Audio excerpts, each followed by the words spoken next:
তিনটা স্টেশন পার হয়ে আসছি, তিনটা জগৎ। ওই তিনটা জগতের একটা জগতের নাম আলমে আরওয়াহ, রূহ জগৎ। সারা দুনিয়ার মানুষগুলো সৃষ্টি হওয়ার হাজার হাজার লক্ষ লক্ষ বছর আগে আমার আল্লাহ সমস্ত রূহগুলোকে সামনে নিয়ে একটা প্রতিবেদন দিয়েছিলেন। আমার আল্লাহ জিজ্ঞেস করেছিলেন, আলাস্তু বিরাব্বিকুম? ক্বালু বালা। সমস্ত রূহগুলো আদম আলাইহিস সালাম থেকে নিয়ে কিয়ামত পর্যন্ত এই জমিনে যত মানুষের আগমন ঘটবে, যত জিন্নাতের আগমন ঘটবে, সমস্ত মানুষের রূহগুলোকে সামনে নিয়ে আমার আল্লাহ একটা সম্মেলন করেছিলেন। ওই সম্মেলনের বক্তা আমার আল্লাহ। আমার আল্লাহ ওই সম্মেলনে আলমে আরওয়াহের মধ্যে সমস্ত রূহগুলোকে সম্বোধন করেছিলেন, ও রূহের জগৎরা শোনো, আলাস্তু বিরাব্বিকুম? আমি কি তোমাদের রব নই? আমি কি তোমাদের রব না? আল্লাহ পাক আমাদেরকে জিজ্ঞেস করেছিলেন, আমরা জবাব দিয়েছিলাম কিনা? ওই সম্মেলনে আমরা জবাব দিয়েছিলাম, আল্লাহ ক্বালু বালা, হ্যাঁ হ্যাঁ, অবশ্যই অবশ্যই তুমি আমাদের রব। আমাদের রব কে? জোরে বলেন, কে? এটা কোন জগতের কথা? আমরা দুনিয়াতে আসার লক্ষ লক্ষ বছর আগে আলমে আরওয়াহ, আলমে আরওয়াহের ভিতরে আল্লাহ আমাদেরকে পরিচয় দিয়েছিলেন, আমি তোমাদের রব।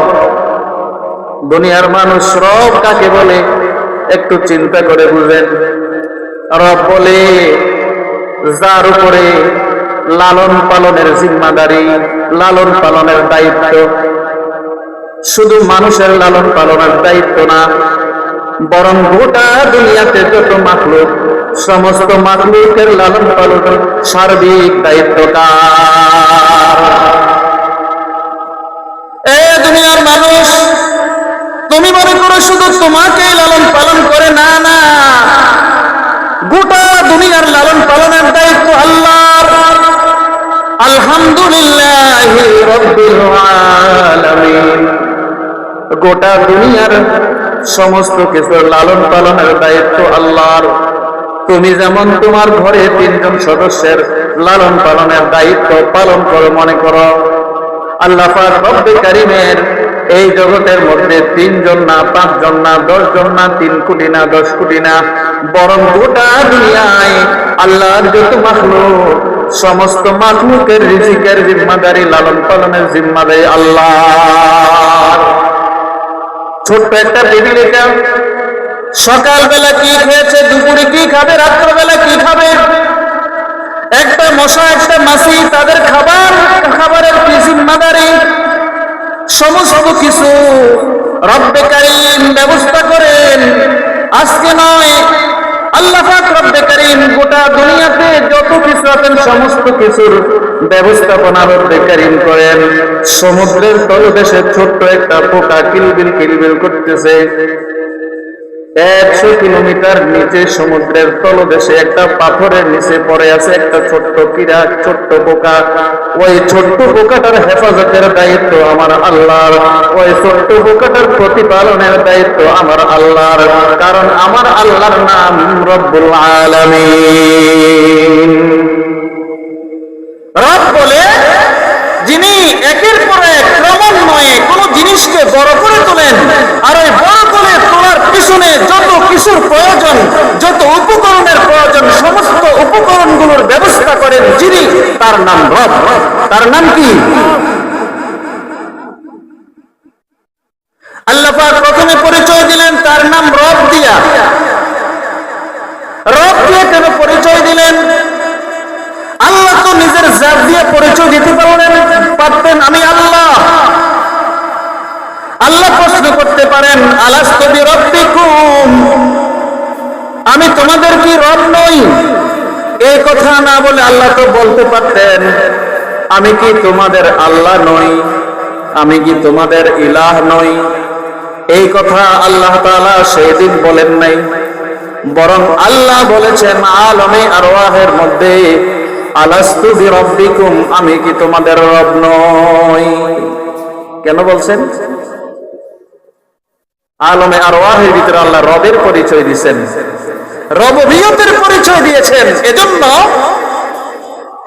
কারণ রব হলো এমন এক সত্তা, রব হলো এমন এক জাতের নাম, যে জাতের অনুদান একজন বান্দার উপরে সর্বক্ষণ থাকে। এমন কোন মুহূর্ত নাই যে মুহূর্ত রব্বে কারীমের অনুদান তার বান্দার উপরে নাই। সুবহানাল্লাহ, এমন এক জাত। দুনিয়ার মধ্যে মানুষ যখন কোন বিড়ালকে পালে, বিড়াল যখন কোন কুকুরকে প্রতিপালন করে, কুকুরের ছোট্ট বাচ্চা প্রতিপালন করতেছে, মালিককে এমন চিনে যে এই মালিক যদি এই কুকুরের বাচ্চাকে পাথর দিয়ে আঘাত করে, লাঠি দিয়ে আঘাত করে, তারপরও মালিককে কিছু বলে না। কারণ সে জানে সে আমাকে প্রতিপালন করে, সন্ধ্যাবেলা আমাকে খাওয়ায়, সকালবেলা আমাকে খাওয়ায়। ছোট্ট বিড়ালের বাচ্চা, ঘরওয়ালা সেই বিড়ালের বাচ্চাকে তার খাবারের উচ্ছিষ্ট কাঁটাগুলোকে দেয়, যেটা ফেলে দেওয়ার কথা, এটা দিয়া ছোট্ট বিড়ালের বাচ্চার সাথে এমন খাতির জমছে। এখন এই বেচারা রাত্রবেলায় গভীর অন্ধকার রাত্রে যখন বাড়িতে আসে, তখন এই ছোট্ট বিড়াল ছানাটা তাকে গিয়া ওই পথের সেখান থেকে ডেঙ্গার কাছ থেকে আগাইয়া যায়। এক আজীব কথা শুনেন। আমার নানার বাড়ি হচ্ছে যুগীপুকুরিয়া, আমার মামার নাম আব্দুল মালেক খলিফা। আমি আমার মামার বাড়িতে 14 বছর জাগির ছিলাম। আমার মামা একটা বিড়াল পালতেন, বিড়াল। বরুড়া বাজার তিনি দর্জিগিরি করতেন, দর্জির কাজ, খলিফার কাজ করতেন। তো রাত্র 12টা 1টায় অনেক সময় যাইতেন। তো মামার বাড়ির দুই পাশে দুইটা কবরস্থান আছে। পূর্ব দিকে একটা কবরস্থান, খুব ঝোপ অন্ধকার, সেখানে দিনের বেলাও মানুষ যায় না। আর দক্ষিণ দিকে ছোট্ট একটা কবরস্থান আছে। কটা কবরস্থান? 2টা কবরস্থান। তো মামা প্রায় দিনে রাত্র 11টা 12টায় বরুড়া বাজার থেকে যেতেন একা। অনেক সময় খরচের ব্যাগ থাকতো, অনেক সময় খালি হাতেই বাজারে বাড়িতে যাইতেন। এক আজীব বিষয়, মামার যে বিড়ালটা, মামা যে বিড়ালটা পালতো, ওই বিড়ালটা যেই দিন মামা যে দিক থেকে আসতো, ওই দিন ওই কবরস্থানে গিয়া এই বিড়ালটা বসে থাকতো। এটা আশ্চর্যের বিষয় না। আশ্চর্যের বিষয় হলো পথ তো 2টা, একটা দক্ষিণ দিয়ার পথ আর একটা উত্তর দিয়ার পথ। আশ্চর্যের বিষয় হলো মামা বলেন, আমি যেই দিন দক্ষিণ দিয়ে আসতাম, আমার বিড়ালকে পাইতাম দক্ষিণের কবরস্থানে বসে আছে।